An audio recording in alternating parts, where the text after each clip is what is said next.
Good morning, ninth class. How are you, students? I hope you all are fit and fine and safe at home. So, बच्चा, आज आपका revision है जो मैं आपको भेज रही हूँ. तो आज मैं आपको जो रिवीजन भेजूँगी उसमें अनुच्छेद लेखन, पत्र लेखन और आपके संवाद लेखन होंगे. ठीक है, तो ये 3 चीज़ें आज मैं आपको करवा रही हूँ. तो चलिए, सबसे पहले आपका है भारत की सांस्कृतिक एकता. आपको तो पता ही है बेटे, भारत में बहुत सारे धर्मों के लोग इकट्ठे रहते हैं. यहाँ के लोगों में एकता है, भाषा व बोली में समानता है, धर्मनिरपेक्षता है, सांस्कृतिक एकता है, पर्व और त्यौहार इकट्ठे मनाए जाते हैं. तो यही हमारे भारत की सबसे अच्छी, बड़ी और सुंदर बात है और यही हमारे भारत के लिए गर्व की बात है. सांस्कृतिक एकता राष्ट्र की एकात्मकता का प्रमाण है, एक होने का प्रमाण है. प्रमाण का अर्थ होता है बेटे सबूत. मानव की जन्मजात उच्च श्रृंखला प्रवृत्तियों पर प्रतिबंध की परिचायक है. व्यक्ति और राष्ट्र की उन्नति का सोपान है. सोपान मैंने साधन है. विश्व के विशाल प्रांगण में व्यक्ति की पहचान का प्रतीक है. सांस्कृतिक एकता का अर्थ भारत की 2, 3 या 4 धार्मिक वृत्तियों से जुड़ा संस्कृति का मिलन नहीं, ना ही इसका अर्थ एक मिश्रित संस्कृति का उदय है. इसका सीधा सा अर्थ है, हिंदू धर्म में विभिन्न मत के होते हुए भी खान पान, रहन सहन, पूजा उपासना में विभेद होते रहते हुए भी विश्व का हिंदू सांस्कृतिक दृष्टि से एक सूत्र में बंधा है. वह एक है परंपराएं, मान्यताएं, आस्थाएं, जीवन मूल्य इसके इस्पाती स्तंभ हैं. ठीक है. भारत विभेदों का समुद्र है, शायद इसलिए इसे उपमहाद्वीपीय माना जाता है. यहाँ 2.5 कोस पर बोली बदलती है. संविधान स्वीकृत 22 भाषाएं हैं. अनेक धर्मों को मानने वाले लोग यहाँ हैं. परिधान की विविधता में यहाँ इंद्रधनुषी सप्त रंगों के दर्शन होते हैं. रुचि की विविधता अथवा जलवायु की आवश्यकता के अनुसार खान पान में विभिन्नता है, पर ये विभिन्नताएं भारतीय संस्कृति की एकता का पोषक ही हैं, बाधक नहीं है. और त्यौहार हमारी सांस्कृतिक एकता की आधारशिला है तथा एकात्म दर्शन के साक्षी हैं. देश में पाए जाने वाले अनेक तीर्थ भी हमारी अटूट सांस्कृतिक एकता के प्रमाण हैं. इस सांस्कृतिक एकता के कारण सृष्टि आदि में से चली आ रही भारतीय संस्कृति आज भी गौरव और गर्व से विश्व के प्रांगण में उन्नत मस्तक किए हैं.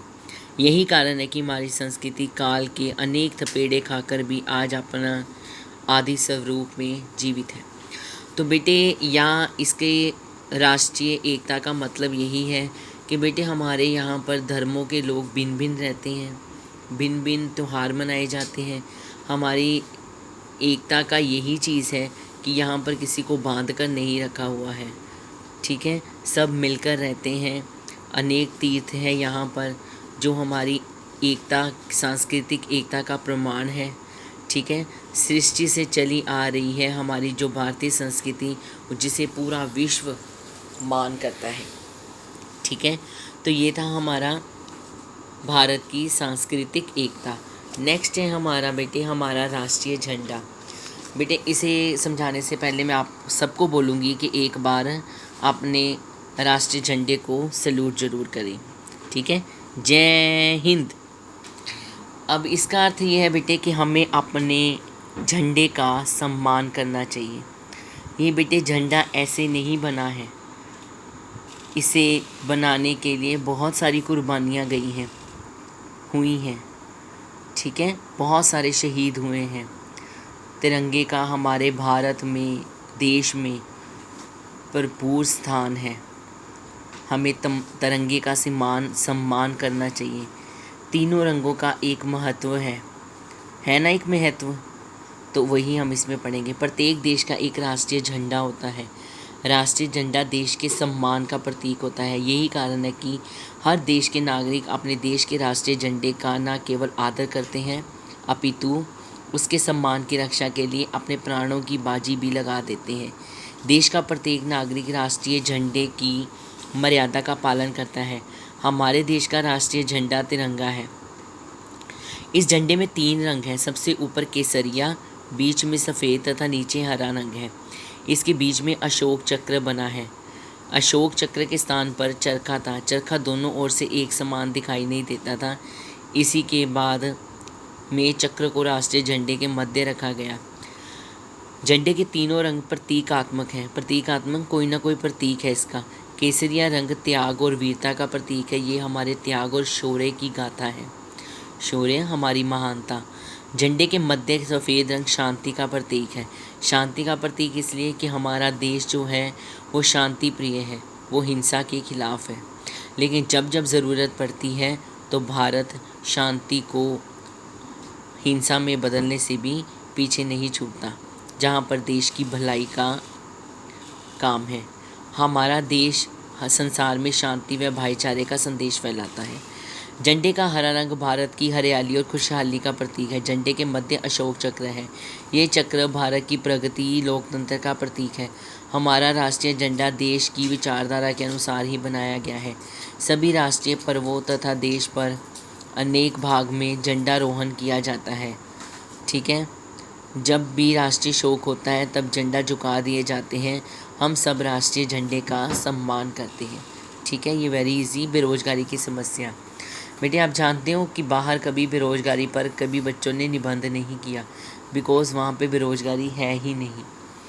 तो बेरोजगारी बेटे हमारी युवा पीढ़ी की सबसे बड़ी बीमारी के रूप में फैल रही है। इसे हमें बढ़िया से बढ़िया बढ़कर इसको ख़त्म करना है।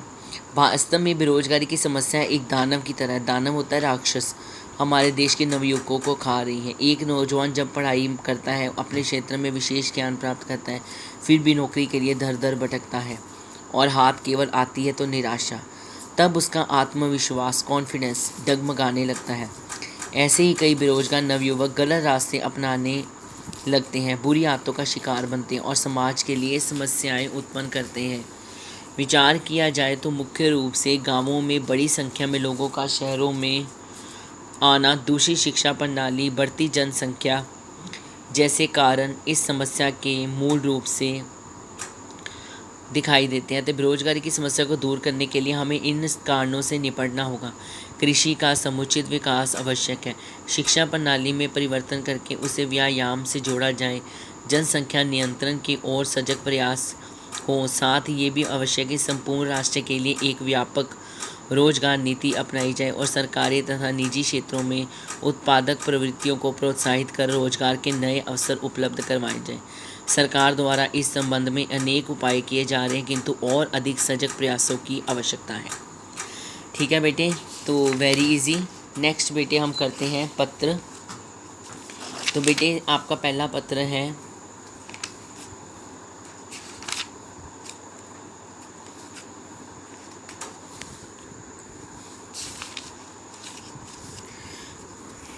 अपने क्षेत्र में मच्छरों के प्रकोप का वर्णन करते हुए उचित कार्रवाई के लिए स्वास्थ्य अधिकारी को पत्र लिखिए। एड्रेस कोई भी लिख सकते हो बेटे।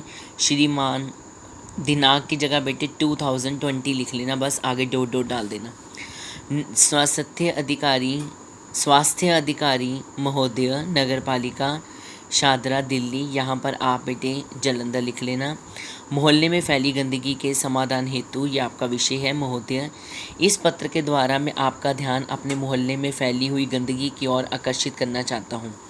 इन ऊंचे होते हुए गंदगी के ढेरों के साथ मच्छरों का प्रकोप भी बढ़ता जा रहा है। पिछले रोज हुई तेज बारिश ने हाल और भी बुरा कर दिया है। अब इस गंदगी से उठने वाली बदबू और भी बढ़ गई है। आसपास बनी झोंपड़पट्टियों का हाल तो और भी बुरा हो गया है। इस गंदगी में पैदा होने वाले मच्छरों की वजह से मलेरिया भी फैल गया है। इस मलेरिया ने 4-5 लोगों की जान भी ले ली है। स्वास्थ्य निरीक्षक की भी जानकारी पहले भी कई बार दी जा चुकी है, लेकिन वे कहते हैं कि कर्मचारियों की कमी है। आपसे अनुरोध है कि आप हमारी समस्या पर गौर करेंगे तथा यथाशीघ्र मोहल्ले की इस गंदगी को हटवाने का प्रबंध करेंगे। धन्यवाद। सही भवदीय अपना नाम लिख देना है। तो बेटे जैसे मोहल्ले में गंदगी फैली हुई है तो उसके लिए शिकायती पत्र है, ठीक है। नेक्स्ट बच्चे आपका है, स्टेट बैंक ऑफ इंडिया के प्रबंधक को पत्र लिखकर पूछे कि आपको उस बैंक में एक लॉकर चाहिए, उसके लिए आपको क्या करना होगा। बेटे हम अपनी जमा पूंजी को जमा करवाने के लिए बैंक से एक लॉकर लेते हैं, तो आपने लॉकर खुलवाना है तो उससे संबंधी पूछताछ संबंधी पत्र है मालीवाड़ा। यहाँ पर कोई भी नाम लिख सकते हो, चांदनी चौक दिल्ली, दिनांक महाप्रबंधक state bank of India Chandni Chowk, ठीक है। अगर बेटे आप दिल्ली लिखते हो तो ये वाला एड्रेस ठीक है, लेकिन अगर आप पंजाब लिखते हो या जलंधर लिखते हो तो फिर यहाँ पर पंजाब लिख देना और ये कोड नहीं लिखना, सिर्फ पंजाब लिखना है। यहाँ पर दिनांक में आपने सिर्फ 2020 लिखना है, ठीक है। आगे विषय है बैंक में लॉकर की सुविधा प्राप्त हेतु। महोदय मैं चांदनी चौक का निवासी हूँ, यहाँ मेरी दुकान भी है। मेरा आपके बैंक में एक खाता पिछले 10 सालों से है जिसकी संख्या 3894 है, 3854 है।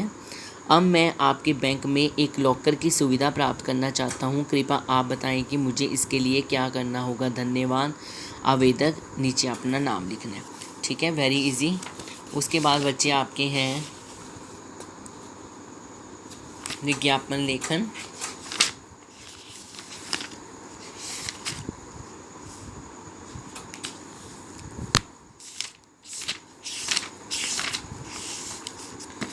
संवाद लेखन है। तो पहला संवाद है बेटे, कछुआ और दो हंसों के बीच। बेटे जितना भी मैंने आपको पढ़ाया है उसमें आप अपनी लैंग्वेज यूज़ कर सकते हो। कछुआ, भाइयों झील का पानी सूखने वाला है, 2-4 दिन बाद ये पानी इतना भी नहीं रहेगा जितना अब है। हाँ भाई कछुए, और पानी के बिना हम कैसे जिएंगे, ठीक है। ज को बड़ी आएगी बेटे, जिएंगे। तुम भी पानी के अंदर रहते हो और हम भी नदी का किनारा नहीं छोड़ सकते, पानी के बिना तो हम मर जाएंगे। इस वर्ष इतना सूखा पड़ा है जितना पहले कभी नहीं पड़ा था। चिंतित भाव से अब क्या करें, अपनी जान कैसे बचाएं। हम तो भाई उड़ने वाले प्राणी हैं, उड़कर किसी और देश में चले जाएंगे। तुम क्या करोगे, तुम तो उड़ भी नहीं सकते। पर हमारे साथ एक परेशानी है कछुए भैया, हमारा तुम्हारा वर्षों पुराना साथ है। हम तुम्हें अकेला छोड़कर नहीं जाना चाहते और ऐसा कोई उपाय भी नहीं है कि हम तुम्हें अपने साथ ले जाएं।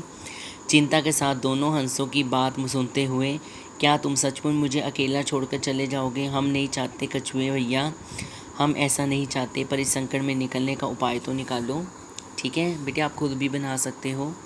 नेक्स्ट है राजीव, पढ़ाई को लेकर 3 बच्चों के बीच संवाद। राजीव, अगर तुम भी पढ़ाई पर ध्यान देते और मेहनत करते तो तुम्हें इस तरह लज्जित ना होना पड़ता। तुम ठीक कहते हो नवनीत, पर मेरा मन पुस्तकों में नहीं लगता, जो पढ़ता हूँ वह याद ही नहीं हो पाता। जब मन इधर उधर भटकता है, ध्यान किसी एक चीज़ पर केंद्रित नहीं होता, तब ऐसा ही होता है राजीव। पर आज मैंने ये देख लिया है, मेहनत करने वाले बच्चों का कितना सम्मान होता है, उन्हें कितना महत्व दिया जाता है, विद्यालय में भी और घर पर भी। इसके बाद भी तुम मन लगाकर पढ़ने की कोशिश नहीं करते। राजीव देखो, नहीं पढ़ोगे तो बड़े आदमी नहीं बन पाओगे। मैं ये बात अच्छी तरह समझता हूँ। प्रधानाचार्य ने तुम दोनों की प्रशंसा करते हुए बहुत कुछ कहा। इस बात से शिक्षा लो, इस वर्ष की लगातार मेहनत करो ताकि तुम भी वही सम्मान पा सको। हमें दुख है कि तुम उतनी नहीं हो सके, हम लोगों से तुम्हारा साथ छूट रहा है, पर हमारी शुभकामनाएं तुम्हारे साथ हैं। तुम भी पढ़ लिख कर बड़े आदमी बनो, बहुत बड़े विद्वान बनो और सम्मान प्राप्त करो। आज से प्रण कर लो कि सारी बातें छोड़कर पढ़ाई में ध्यान लगाओगे। ये बात गांठ बांध दो कि जीवन में शिक्षा ही तुम्हारे काम आएगी, कोई और चीज़ काम आने वाली नहीं है, ठीक है बेटे। तो ये आज आपका वर्क था, अच्छी तरह रिवीजन करनी है, ठीक है। इसका टेस्ट बेटे मैं आपका जब आपके एग्ज़ाम 6-7 को ख़त्म हो जाएंगे उसके बाद जब भी पीरियड आएगा तो इसका टेस्ट मैं लूँगी, ठीक है बेटे। धन्यवाद।